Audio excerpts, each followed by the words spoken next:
There is a kind of child that adults love to point at with pride, the one who sits quietly at the edge of a grown-up conversation and somehow already understands it, the one who reminds you to take your medication, who senses tension before a single word is spoken, who holds a sibling's hand in the dark without being asked.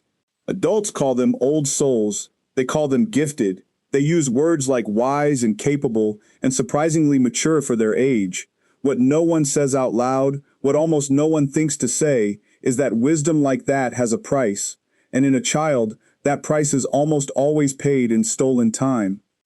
Most people who grew up in stable, functional homes move through childhood on a kind of slow, unmarked track. They worry about small things.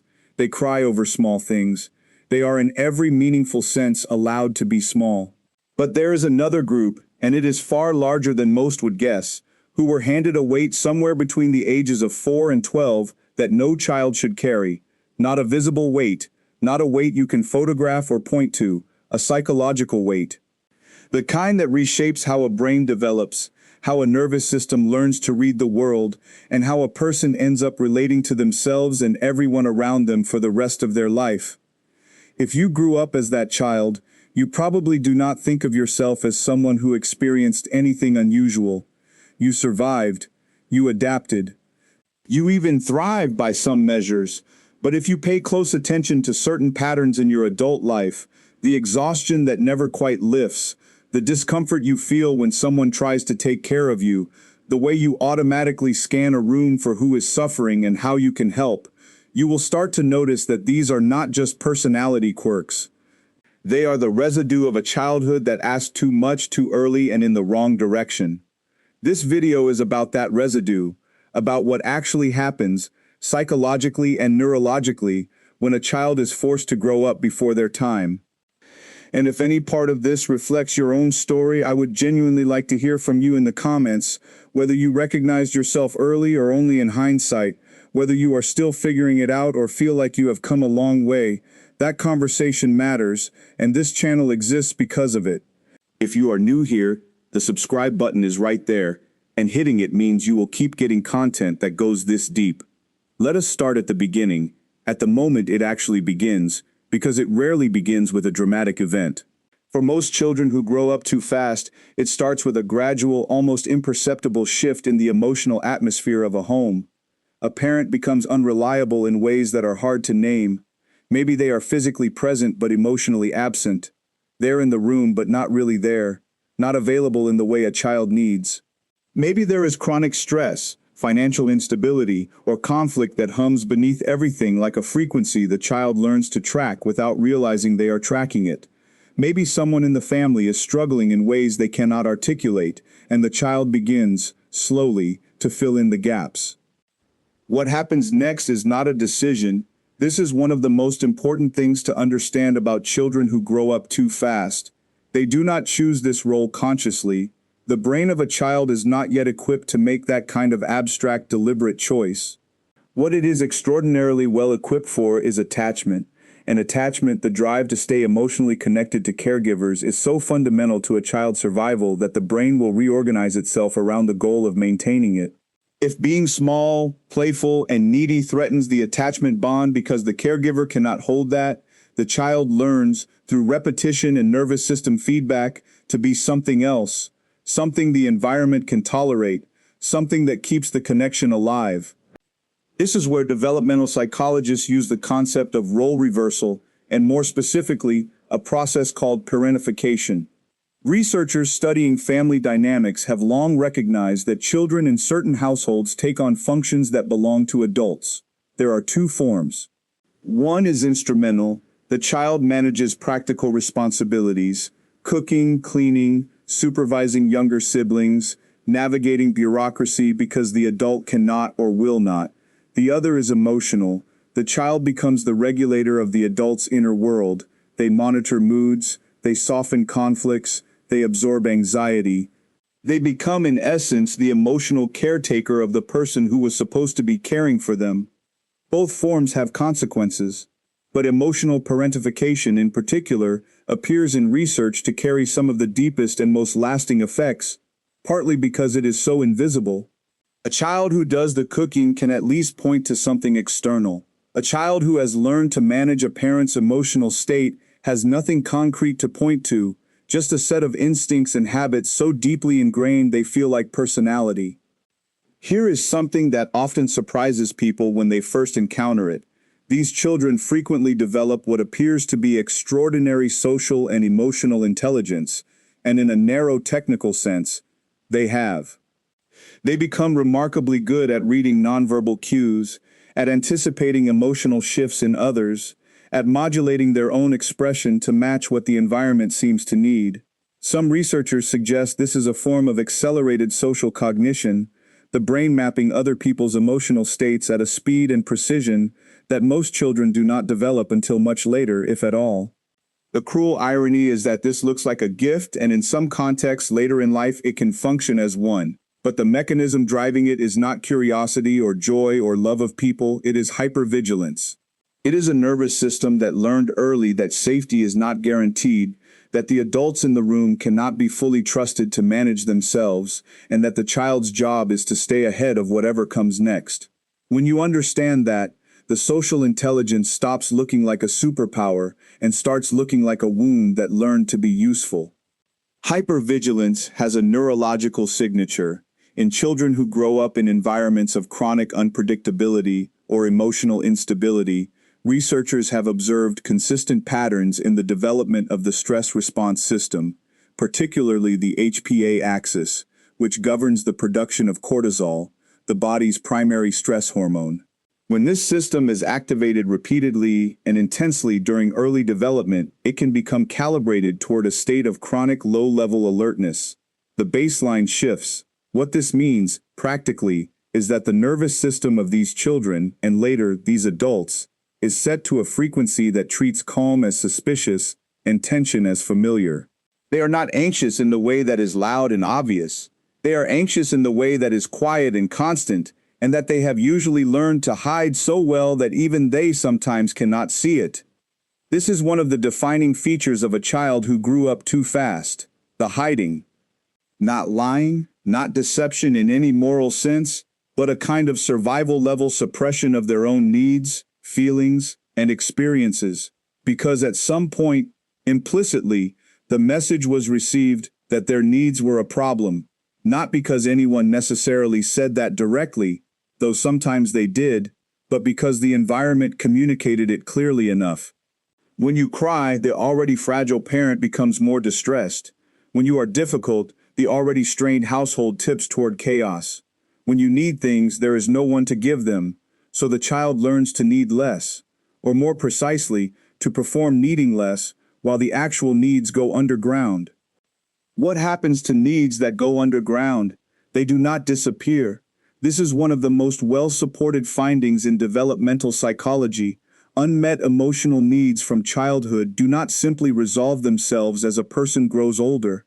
They go dormant in a sense, muted by the cognitive and behavioral strategies the person builds around them, but they remain active in ways that are often difficult to trace.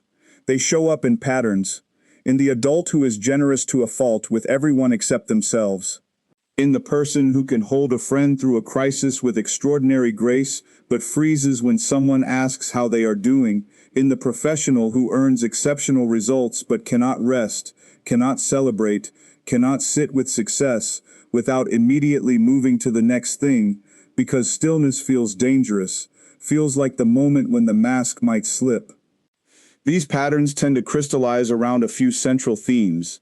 The first is compulsive caregiving.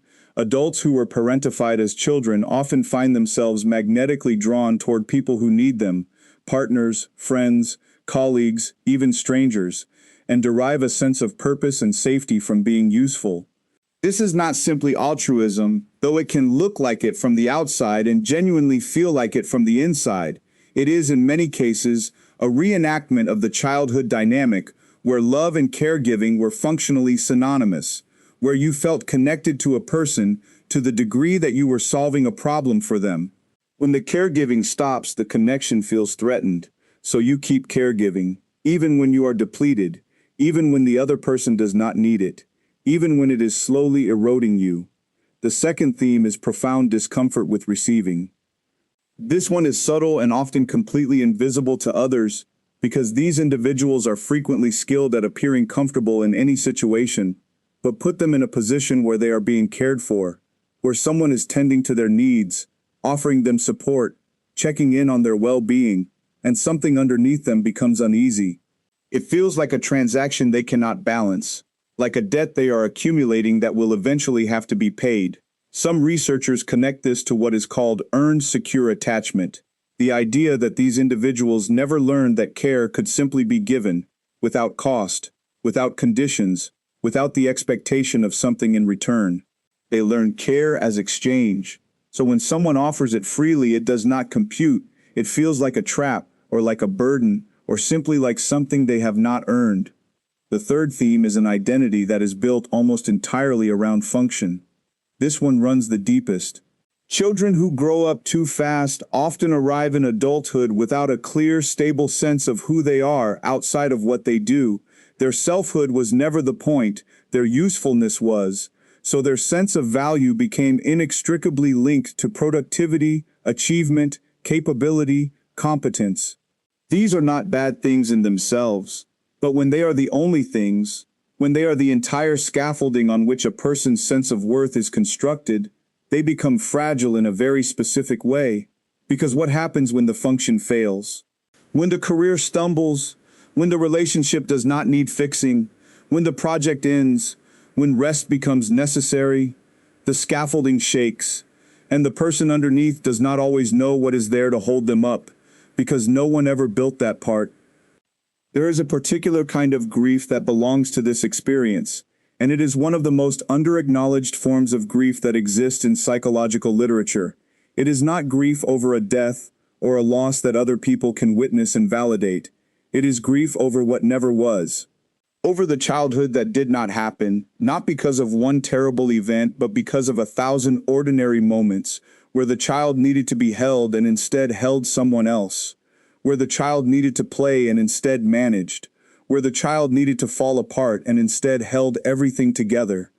Psychologists sometimes call this ambiguous loss, grief without a clear object, grief that cannot be named in the usual way, grief that the person themselves often feels they do not have the right to feel because nothing so terrible happened. Did it? You survived. You adapted. You were fine, except you were not fine. You were performing fine, which is a very different thing, and the performance is exhausting in ways that compound over decades. Let us talk about relationships, because this is where these patterns tend to become most visible and most painful. Adults who grew up too fast tend to bring a particular set of relational dynamics into their intimate relationships. They often unconsciously seek partners who need them in some way, not always in an obvious dependent sense, but in subtler configurations where the child who grew up fast can occupy the role they know, the capable one, the stable one, the one who holds things together. This is not a flaw in character. It is pattern recognition operating below the level of conscious choice.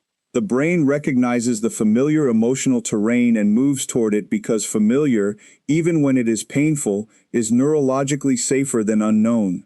The trouble is that these relationships often become sites of resentment, because the adult who grew up too fast will give and give and give, will manage and support and stabilize, and at some level, some quiet level they may not even articulate to themselves, they are waiting. They are waiting for someone to notice, to ask the question no one ever asked when they were small. To say, "How are you doing? Really? Are you okay? Do you need anything? What do you need?" And sometimes the partner never asks, not because they do not care, but because the person who grew up too fast has become so skilled at projecting capable self-sufficiency that there appears to be no gap to fill. They have made themselves invisible in their own need, and then they wonder why they feel unseen. There is also a specific pattern in conflict that is worth naming. Children who grew up in emotionally unpredictable environments often develop a deeply conditioned aversion to conflict. Not because they are meek, but because conflict, during their formative years, was genuinely dangerous. Not physically necessarily, but emotionally. Conflict meant the fragile stability of the household might break. It meant a parent might collapse, or escalate, or disappear emotionally. So the child learned to smooth things over, to de-escalate before anything could ignite, to keep the peace at all costs. In adulthood, this translates into a difficulty tolerating disagreement, a near-compulsive need to resolve tension before it can fully develop, sometimes at the cost of honesty. These individuals often say they are conflict avoidant. What they mean is that their nervous system learned, very early, that conflict was a form of danger, and that prediction is still running. Perhaps the most quietly devastating consequence is what happens to the inner life of these individuals over time.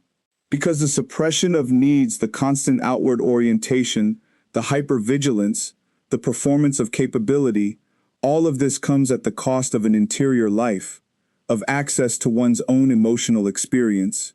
Many adults who grew up too fast report something that sounds paradoxical at first. They are deeply in tune with the emotions of others and profoundly disconnected from their own. They can identify with precision what someone else in the room is feeling. They can name it, respond to it, navigate it with skill. But when asked what they themselves are feeling, there is often a long pause, followed by something vague. Fine, tired, I don't know, I haven't really thought about it. The emotional interior has not been a priority for so long that it has become, in a sense, a stranger. And making contact with it again is one of the most disorienting parts of the work these individuals eventually face. Some psychologists describe what these adults are navigating as a form of complex developmental trauma, not a single overwhelming event, but the cumulative weight of relational experiences that did not allow for full psychological development.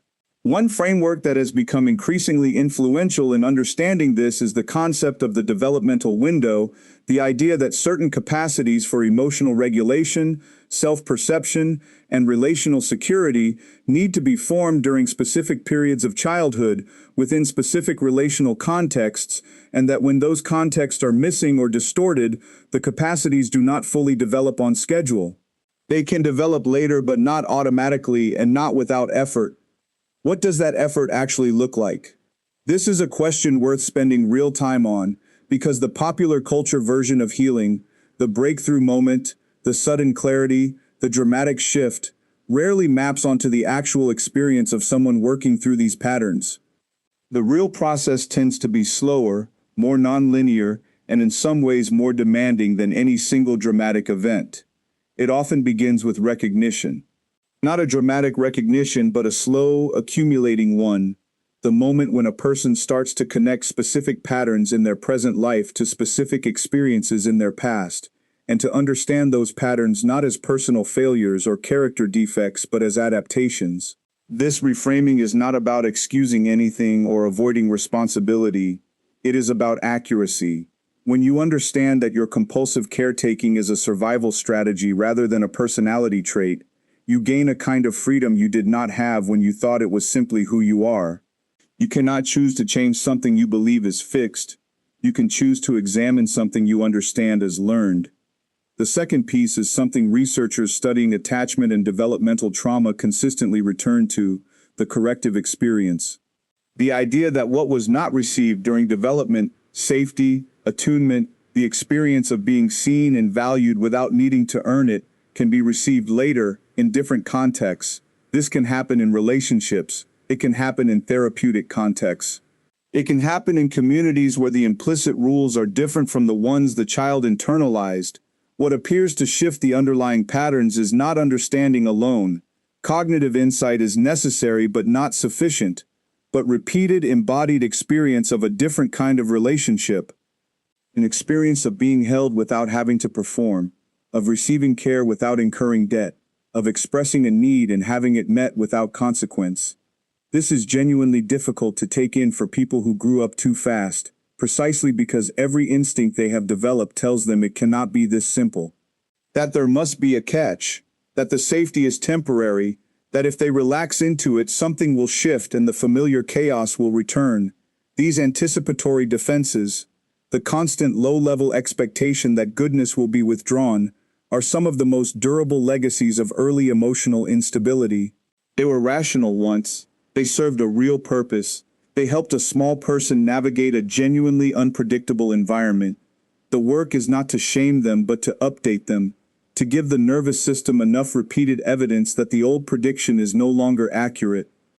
One specific pattern that tends to shift over time, and this is worth knowing because it offers something concrete, is the relationship to rest. Many adults who grew up too fast experience rest as morally loaded, not consciously necessarily but viscerally. Stopping feels like failing. Slowing down triggers guilt. Even taking a day without productivity can generate a low-level agitation that is difficult to explain rationally. This is because the childhood environment taught them, through enough repetition, that their presence was justified by their usefulness. That they took up the right amount of space only when they were contributing something. Rest was indulgent, need was dangerous. So the adult continues to justify their own existence through output, through competence, through being needed. And the thought of not doing that produces something that feels uncomfortably close to shame.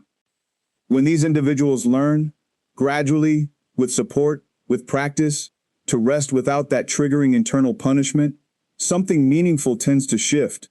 The identity that was built entirely on function begins to open up. There is space for something else. Something that is not about what you produce or what you solve or who you are holding together. Something that is simply about who you are, in the absence of all of that. For people who grew up too fast, this is often the most frightening and most profound discovery of their adult lives. It is worth noting, too, what psychological research suggests about the long-term trajectories of people who have these experiences. The picture is genuinely more complex than any simple narrative of damage or resilience would suggest. Yes, there are real and lasting effects on attachment, on stress regulation, on self-concept, on the quality of relationships. These effects are documented across a significant body of research, and they should not be minimized or explained away. At the same time, researchers studying post-traumatic growth, a term that refers to positive psychological change that can emerge from significant struggle, find that many individuals who experienced early parentification and role reversal report, in adulthood, a genuinely heightened capacity for empathy, for perspective-taking, for understanding the complexity of other people's inner lives.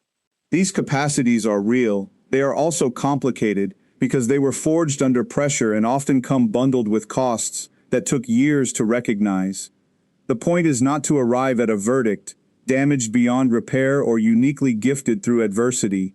The point is to hold the full picture, to understand that the child who grew up too fast did something remarkable with the conditions they were given, and that they did it at a cost, and that the cost was real even if no one named it at the time, and that naming it now, clearly, specifically, without minimizing it or dramatizing it, is the beginning of something different. Because here is what tends to happen when these individuals finally give themselves permission to acknowledge what actually happened to them, not in a catastrophizing way, not in a way that turns every adult relationship into a therapy session or frames every difficulty as someone else's fault, but in a clear-eyed, grounded, genuinely honest way. What tends to happen is that they stop running. They stop running from the child they were. They stop running from the needs they buried.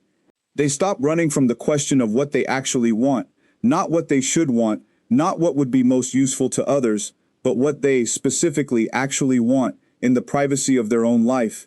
That is the question that children who grow up too fast are rarely allowed to sit with.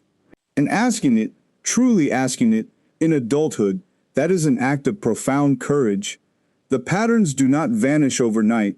The hypervigilance still flickers. The compulsive caregiving still surfaces. The discomfort around receiving still creates friction. But these things become visible in a different way. And when you can see the mechanism clearly enough, you can choose, in the moment, to do something different. Not always, not perfectly, but sometimes. And sometimes is how change actually works.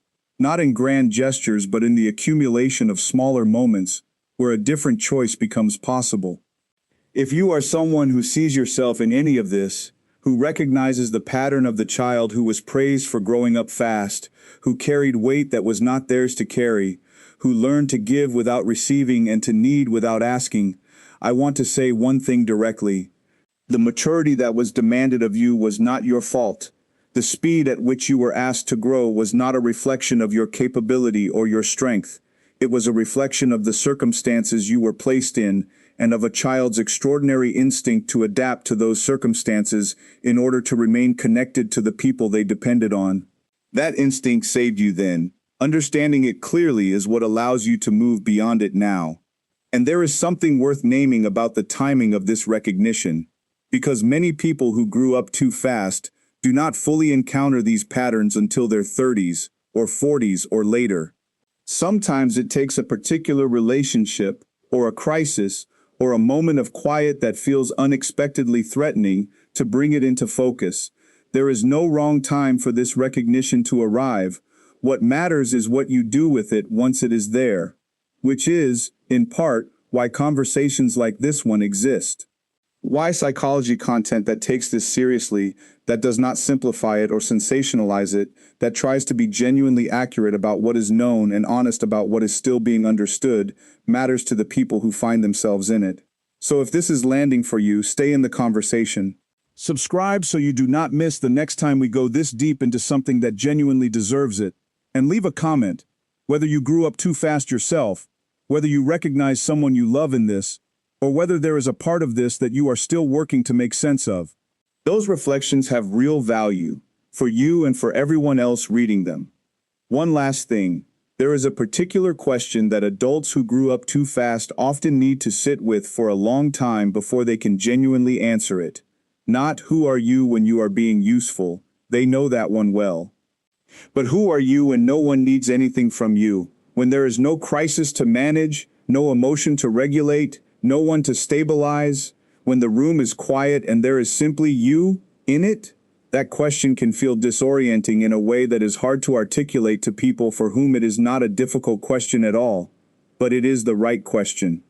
Because the answer to it, slowly found imperfectly assembled, revised as you go, is not the responsible child who held everything together. It is not the capable adult who earned their place through usefulness. It is something older than both of those and at the same time newer.